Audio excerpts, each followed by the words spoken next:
이 오디오북은 2025년 토마스 데이븐포트가 발간한 책 에이전틱 아티피셜 인텔리전스를 기반으로 주식회사 빅데이터 랩스에서 제작한 오디오북입니다. 안녕하세요.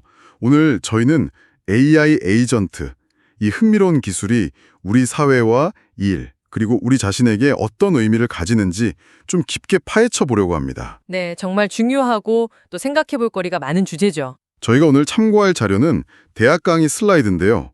이걸 보면서 마치 오디오 강의처럼 내용을 따라가 볼까 합니다. 슬라이드 가지고 계신 분들은 같이 보시면 더 좋을 것 같고요. 중간중간 슬라이드 번호도 말씀드릴게요. 네, 슬라이드 1번, 2번이 제목이랑 오늘 다룰 내용 개요입니다. 저희 목표는 이 AI 에이전트의 영향력을 제대로 이해하고 이게 또 어떻게 인간의 잠재력을 다시 생각하게 만드는지, 그리고 이 강력한 기술을 어떻게 잘 관리할 수 있을지 그 거버넌스까지 살펴보는 겁니다. 단순히 기술 소개를 넘어서 기회와 위험, 균형 잡힌 시각으로 함께 고민해보자는 거죠. 맞습니다. 기술 자체보다 우리가 이걸 어떻게 받아들이고 활용할지가 더 중요하니까요. 좋습니다. 자, 그럼 바로 본론으로 들어가 볼까요? 가장 기본 질문부터 시작해야 할 것 같아요. AI 에이전트, 이게 정확히 뭔가요? 요즘 많이 쓰는 챗 GPT 같은 생성형 AI랑은 다른 건가요? 네, 아주 좋은 질문이에요. 이게 좀 헷갈릴 수 있거든요. 우리가 보통 아는 챗 GPT 같은 생성형 AI는 주로 사용자가 뭔가 물어보거나 시키면, 그러니까 프롬프트를 주면 거기에 맞춰서 글을 쓰거나 그림을 그리는 콘텐츠를 생성하는 데 초점이 맞춰져 있잖아요. 네, 그렇죠. 근데 AI 에이전트는 여기서 한 발 더 나아가요. 어떤 목표를 주면 그 목표를 이루기 위해서 스스로 계획을 세우고 주변 상황을 판단하고 추론하고 그리고 실제로 행동까지 하는 시스템이에요. 아, 행동까지요? 그게 좀 와닿지 않는데 예를 들어 주실 수 있나요? 예를 들면 생성형 AI한테 파리 3박 4일 여행 계획 좀 세워줘 이렇게 말할 수 있죠. 그럼 그럴싸한 일정을 만들어 줄 거예요. 네네. 하지만 AI 에이전트는 그 계획대로 내 예산 안에서 제일 좋은 조건으로 비행기표랑 호텔 예약까지 해줘라고 하면 여러 웹사이트를 막 돌아다니면서 가격 비교하고 조건 따져보고 실제로 예약 버튼까지 누를 수 있다는 거죠. 사람이 중간에 계속 지시하지 않아도 알아서 여러 단계를 진행하는 거예요. 와, 진짜 스스로 움직이는 비서 같은 거네요. 그렇게 하려면 예전에 뭘 했는지, 성공했는지, 실패했는지 그런 것도 기억해야 할 것 같은데요? 정확해요. 그게 또 중요한 차이점인데 AI 에이전트는 기억, 메모리 능력을 가져요. 과거 경험, 그러니까 성공이나 실패를 통해서 배우고 그걸 바탕으로 다음번엔 더 잘하도록 전략을 수정하죠. 그냥 시키는 대로 수동적으로 답하는 게 아니라 목표를 가지고 능동적으로 학습하고 적응한다는 게 가장 큰 특징입니다. 이런 능력의 기반이 바로 행동, 추론, 기억 이 세 가지고요. 이게 슬라이드 3번에 잘 정리되어 있습니다. 기술은 이렇게 막 똑똑해지는데 현실에서 우리는 왜 아직도 뭔가 단순하고 반복적인 일에 묶여있는 느낌일까요? 이게 참 아이러니한 것 같아요. 슬라이드 4번 제목이 AI 에이전트 시대의 역설이던데요? 네, 맞아요. 그게 바로 역설이죠. AI는 점점 더 복잡한 사고를 하는데 사람은 오히려 AI가 처리하지 못하는 뭐랄까 기계적인 뒤처리 같은 거 있잖아요. AI 결과물을 확인하고 여기저기 시스템에 데이터 옮겨놓고 AI가 제안한 걸 수동으로 실행하고 이런 일을 하기 위한 일에 더 많은 시간을 쓰게 되는 경향이 있다는 거예요. 자료에 보니까 지식 노동자 상당수가 그런 부가 업무에 시간을 많이 쓴다고 하더라고요. 네. 그래서 데이비드 드크레머 교수가 그런 말을 했죠. 우리는 인간을 로봇처럼 다루고 AI를 창조자처럼 다루고 있다. 이 방정식을 뒤집어야 한다고요. 그 말 정말 인상 깊었어요. 결국 인간의 진짜 강점, 창의성이나 비판적 사고 같은 걸 제대로 못 쓰고 있다는 거잖아요. 그렇죠. 인간의 잠재력은 낭비되고 AI의 가능성도 제한되고 사람들은 점점 소외감을 느끼게 될 수 있다는 문제제기입니다. 이 불균형을 어떻게 풀어나갈지가 숙제죠. 사실 우리가 그냥 당연하게 하는 일 중에도 이런 비효율 말고 눈에 잘 안 보이는 위험이나 비용이 꽤 크다는 지적도 있더라고요. 슬라이드 5번 내용이죠. 네, 맞아요. 간과하기 쉬운데 많은 직업이 사실 지루할 뿐만 아니라 꽤 위험해요. 전 세계적으로 매년 300만 명 가까이가 업무 관련 사고나 질병으로 사망하고 도로교통사고 사망자도 1,300만 명이나 된다고 하니까요. 그렇게나 많아요? 네, 뭐 건설 현장 사고나 공장에서 기계 다루다 다치거나 유해 물질 때문에 병 얻거나 또 운전하시는 분들 교통사고 위험 같은 거요. 분쟁 지역에서 일하는 분들 위험도 크고요. 이런 직접적인 위험 말고도 번아웃이나 정신적인 스트레스 같은 숨겨진 비용도 엄청나죠. 그렇다면 AI 에이전트가 이런 문제들을 좀 해결해 줄 수도 있다는 건가요? 네, 바로 그 가능성을 보는 거죠. AI 에이전트가 인간을 지루하고 dirty, 더럽고 dangerous, 위험한 이른바 3D 작업에서 해방시켜줄 잠재력이 있다는 겁니다. 물론 지금 초기 단계 에이전트들은 주로 사람을 돕는 수준이지만 앞으로 더 발전하면 전통적인 경제활동의 꽤 많은 부분을 알아서 처리할 수도 있을 거라고 봐요. 그럼 사람은 좀 더 안전하고 의미 있는 일에 집중할 수 있게 되겠죠. 슬라이드 6번이 바로 이 인간 해방에 대한 이야기입니다. 실제로 AI 에이전트가 그런 역할을 한 사례가 있나요? 유럽의 한 자동차 부품 회사 사례가 재밌는데요. 생산 라인에서 아주 작은 결함을 찾아내는 품절 관리가 있잖아요. 이게 베테랑 검사원한테도 꽤 힘든 일이거든요. 네, 집중력도 엄청 필요할 것 같고요. 그렇죠. 근데 여기에 AI 에이전트를 도입했는데 중요한 건 이 에이전트가 그냥 결함만 찾아내는 게 아니라 자기가 내린 판단 결과를 계속 추적하면서 스스로 학습하는 피드백 루프를 가지고 있었다는 거예요. 스스로 학습한다고요? 그게 어떻게 가능하죠? 그러니까 만약 에이전트가 결함을 정확히 찾아냈다. 그러면 그 패턴을 기억해서 강화하고요. 만약 놓치거나 혹은 멀쩡한 제품을 불량이라고 잘못 판단했다. 이걸 오탐이라고 하죠. 그러면 왜 틀렸는지 분석해서 다음번엔 더 정확하게 판단하도록 스스로 기준을 조절하는 거예요. 마치 사람이 경험 쌓으면서 노하우가 생기는 것처럼요. 오, 그 결과 시간이 지나면서 정상 제품을 불량으로 잘못 판단하는 오류를 무려 40%나 줄였다고 해요. 이런 반복적이고 정밀함이 필요한 작업에서 AI 에이전트가 사람만큼, 아니 어쩌면 그 이상으로 학습하고 성능을 개선할 수 있다는 걸 보여주는 거죠. 와, 정말 놀랍네요. 이런 효율성이 진짜 현실이 된다면 예전에 잭마나 빌 게이츠 같은 사람들이 말했던 것처럼 주 3, 4일 근무 이런 것도 가능해질까요? 슬라이드 7번 내용이군요. 네, 그런 기대감이 점점 커지고 있죠. 실제로 아이슬란드나 영국 같은 데서 주 4일 근무제를 실험해봤는데 생산성은 떨어지지 않으면서 직원들 만족도나 건강은 훨씬 좋아졌다는 결과들이 있었거든요. 물론 이게 다 AI 덕분이라고 할 수는 없지만 AI 에이전트가 가져올 효율성 증대가 진짜로 노동시간 단축 같은 사회 변화로 이어질 수도 있겠다 하는 가능성을 보여주는 거죠. 그럼 그렇게 시간이 더 생기면 사람들은 뭘 하고 싶어 할까요? 그냥 노는 시간이 늘어나는 걸까요? 설문조사를 보면 좀 흥미로운데요. 사람들이 그렇게 남는 시간을 그냥 쉬는 데만 쓰기보다는 의미 있는 활동에 쓰고 싶어 한다는 거예요. 의미 있는 활동이요? 예를 들면 어떤 걸까요? 새로운 기술을 배운다거나 취미 활동을 하거나 하는 개인적인 성장에 쓰거나 아니면 지역사회 봉사 같은 공동체 기여 활동 또 환경보호 활동 같은 거요. 그리고 가족이나 친구들하고 관계를 더 돈독히 하는 데 시간을 쓰고 싶어 하더라고요. AI가 돌봄 노동 같은 걸 보조해주면 사람은 좀 더 정서적인 교류에 집중할 수도 있고요. 어쩌면 AI가 우리에게 돈 버는 시간을 줄여주고 대신 인간으로서 더 가치 있다고 느끼는 일에 집중할 기회를 줄 수도 있다는 거죠. 하지만 동시에 AI 때문에 일자리가 줄어들 거라는 걱정도 클 텐데요. 이러면 자연스럽게 보편적 기본소득, UBI 이야기가 나올 수밖에 없겠네요. 슬라이드 8번이 그 내용이죠. 맞습니다. AI로 인해서 대규모 실업이 올 수도 있다는 우려가 커지니까 사회 안전망 차원에서 UBI 논의가 다시 활발해지고 있어요.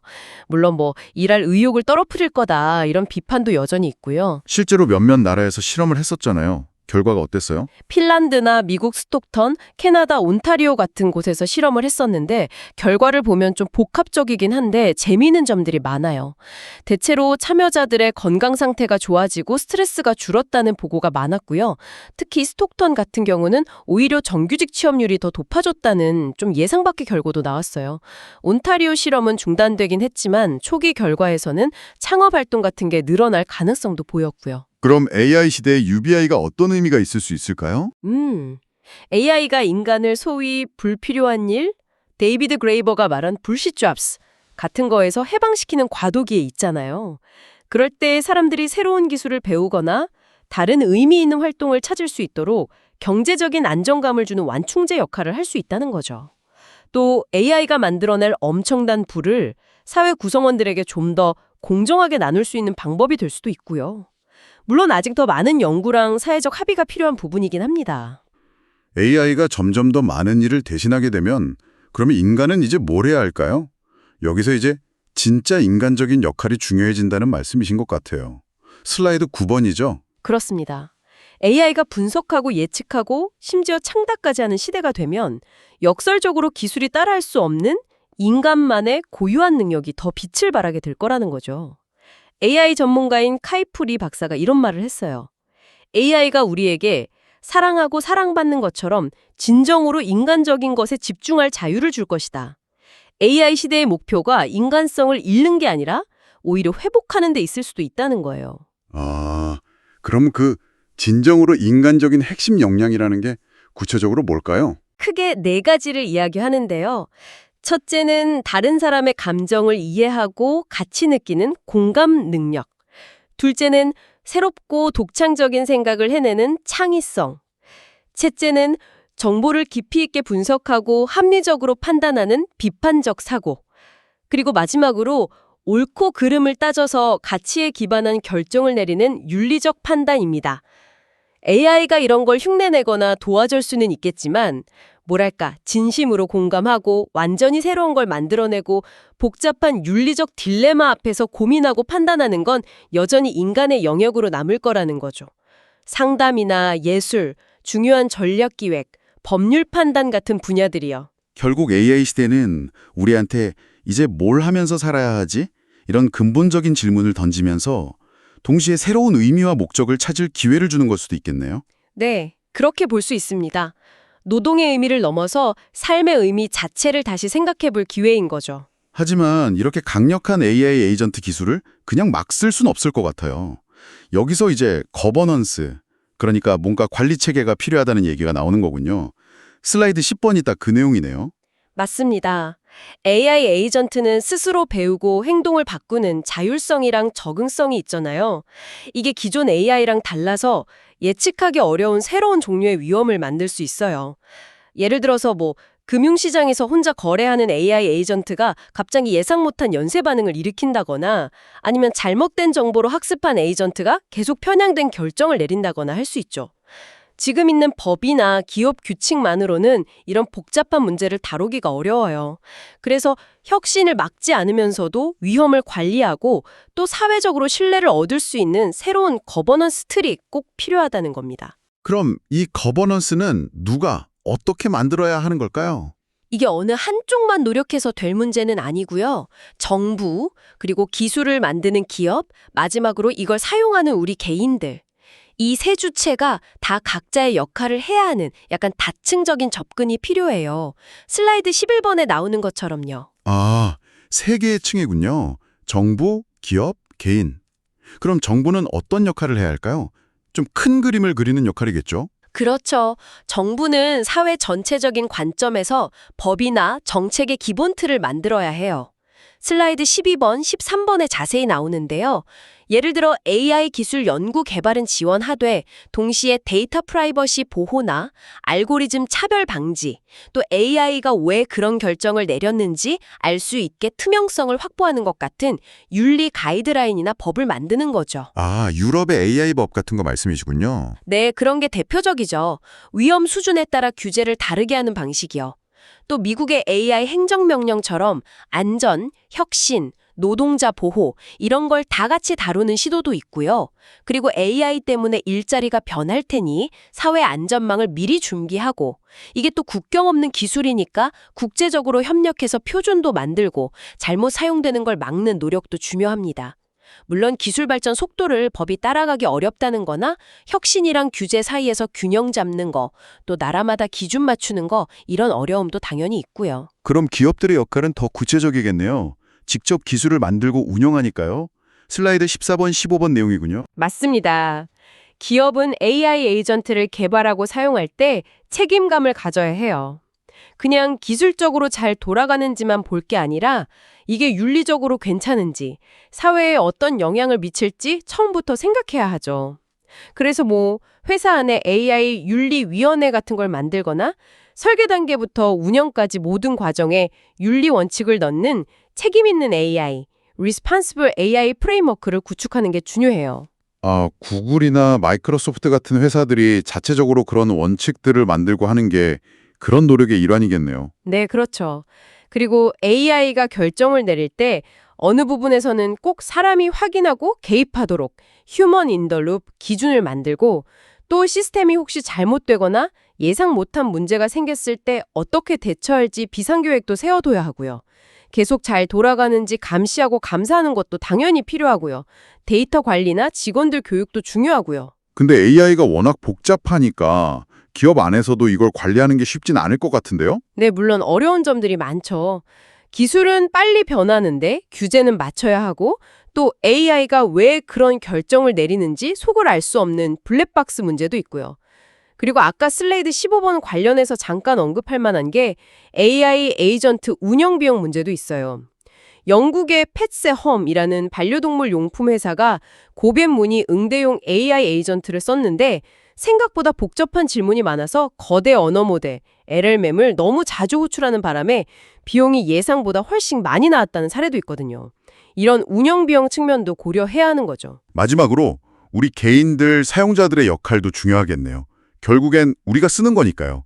슬라이드 16, 17번 내용이죠. 기술을 받아 쓰는 사람이 아니라 이 시대를 같이 만들어가는 능동적인 디지털 시민이 되어야 해요. 제일 중요한 건 AI 리터러시를 키우는 거예요. AI가 뭘 할 수 있고 뭘 못하는지, 어떤 한계가 있고 또 어떤 위험이 있을 수 있는지 제대로 아는 거죠. AI가 가끔 그럴듯하게 거짓말하는 환각 현상 같은 것도 알아야겠네요. 그렇죠. 그런 걸 알고 AI가 주는 정보를 그냥 믿지 않고 비판적으로 이게 맞나? 하고 따져보는 습관이 중요해요. 그리고 내 개인정보가 어떻게 쓰이는지, 혹시 내가 AI 때문에 너무 한쪽으로 치우친 정보만 보게 되는 건 아닌지 이런 프라이버시나 편향성 문제에도 신경 써야 하고요. 네, 저도 유튜브 알고리즘 보면 가끔 깜짝 놀랄 때가 있어요. 그렇죠. 그런 가능성을 알고 다양한 정보를 찾아보려는 노력도 필요해요. 그리고 당연히 AI를 나쁜 목적으로 쓰거나 다른 사람에게 피해를 주면 안 되겠죠. 윤리적인 책임감을 가져야 하고요. 또 AI한테 피드백을 주면서 같이 발전시켜 나가는 자세도 필요합니다. 물론 사람마다 AI를 이해하는 수준이 다르고 또 너무 무서워하거나 반대로 너무 믿어버리는 경향도 있고 정보가 너무 많아서 물 걸러들어야 할지 어려운 점들도 있겠죠. 결국 정부, 기업, 개인이 각자 자기 역할을 하면서 또 서로 연결되어야 한다는 거네요. 슬라이드 18번 내용처럼요. 맞습니다. 이게 다 따로 노는 게 아니라 하나의 시스템처럼 움직여야 해요. 정부가 규제를 만들면 기업들이 그걸 지키려고 노력하고 또 책임감 있게 기술을 만들겠죠. 그러면 개인들은 더 안전하게 AI를 쓸 수 있는 환경이 되고요. 또 개인들이 사용하는 경험이나 의견이 기업이나 정부 정책에 반영되기도 하고요. 기업들이 새로운 기술을 만들면 또 정부가 새로운 정책을 고민하게 되고요. 자율주행차를 생각하면 좀 이해가 쉬울 것 같아요. 정부는 안전 기준을 만들고 기업은 기술을 개발해서 테스트하고 운전자는 시스템을 잘 이해하고 안전하게 운전해야 하는 것처럼요. 네, 딱 그런 관계입니다. 모든 주체가 자기 역할을 알고 서로 협력하는 게 핵심이에요. 기술은 계속 변할 텐데 이런 거버넌스 체계도 계속 바뀌어야겠군요. 멈춰 있으면 안 되겠어요. 슬라이드 19번이 미래 방향에 대한 이야기네요. 네, 그래서 미래의 거버넌스는 학습하는 거버넌스, 러닝 거버넌스가 되어야 한다고 말해요. 기술이랑 사회가 변하는 것에 맞춰서 계속 스스로를 평가하고 개선하면서 진화해야 한다는 거죠. 중요한 원칙으로는 항상 사람을 중심에 둬야 한다는 거. 그리고 소수 전문가만 아니라 다양한 사람들이 같이 참여해서 열린 혁신을 해야 한다는 거. 또 이게 전 세계적인 문제니까 글로벌하게 협력하고 표준을 만들어야 한다는 거. 마지막으로 예측하기 어려운 변화에 대비해서 유연하고 적응력 있게 접근해야 한다는 거. 예를 들면 규제 샌드박스 같은 거요. 단순히 위험을 막는 걸 넘어서 AI가 가진 긍정적인 가치를 최대한 끌어내는 방향으로 가야 한다는 겁니다. 자, 이제 마지막 슬라이드 20번 결론에 도착했습니다. AI 에이전트의 미래는 결국 기술 자체가 결정하는 게 아니라 우리 손에 달려있다. 이런 메시지인 것 같아요. 그렇습니다. AI 에이전트가 어떤 미래를 가져올지는 아직 정해진 게 아니에요. 우리가 이 강력한 기술을 어떻게 만들고 어떻게 사용하고 또 어떻게 관리하느냐에 따라서 그 모습은 천차만별일 겁니다. 결국 우리 모두에게 능동적으로 참여하고 현명하게 선택하라는 요구를 하고 있는 거죠. AI 에이전트가 우리를 좀 지루하고 위험한 일에서 벗어나게 해주고 잠재력을 더 펼치게 돕고 또 인류가 겪는 어려운 문제들을 푸는 데 기여할 수도 있겠지만 동시에 이 기술이 우리의 가치를 지키고 사회적으로 신뢰를 얻도록 잘 이끌어가는 게 정말 중요하겠군요. 네, 바로 그 균형점을 찾는 게 핵심입니다. 그러기 위해서는 우리 모두 계속 배우고 비판적으로 질문하고 책임감 있게 행동해야 해요. 슬라이드 마지막 질문처럼 우리 스스로에게 계속 물어봐야 할 것 같습니다. 우리는 이 강력한 기술을 현명하게 이끄는 주인이 될 것인가? 아니면 그냥 수동적인 승객으로 남을 것인가? 오늘 AI 에이전트라는 참 복잡하면서도 중요한 주제에 대해서 깊이 있는 이야기를 나눠봤습니다. 이 기술이 가진 가능성과 함께 우리가 풀어야 할 숙제들, 그리고 그 과정에서 우리 각자의 역할에 대해 다시 한번 생각해 볼 수 있는 시간이었던 것 같습니다. 네, 이 기술이 만들어갈 미래는 아직 백지화도 같아요. 그 그림을 어떻게 그려나갈지는 바로 오늘 이 이야기를 듣고 계신 여러분, 그리고 우리 모두의 손에 달려 있습니다. AI 에이전트가 정말로 인간의 삶을 더 풍요롭게 하는 방향으로 나아갈 수 있도록 계속 관심을 가지고 참여하고 또 비판적으로 성찰하는 자세가 필요할 것 같습니다. 여러분은 AI 에이전트와 함께 어떤 미래를 만들고 싶으신가요? 이 질문을 한번 마음속에 품고 돌아가시면 좋겠습니다. 오늘 저희 이야기가 AI 에이전트 시대를 이해하고 또 준비하시는데 조금이나마 도움이 되었기를 바랍니다.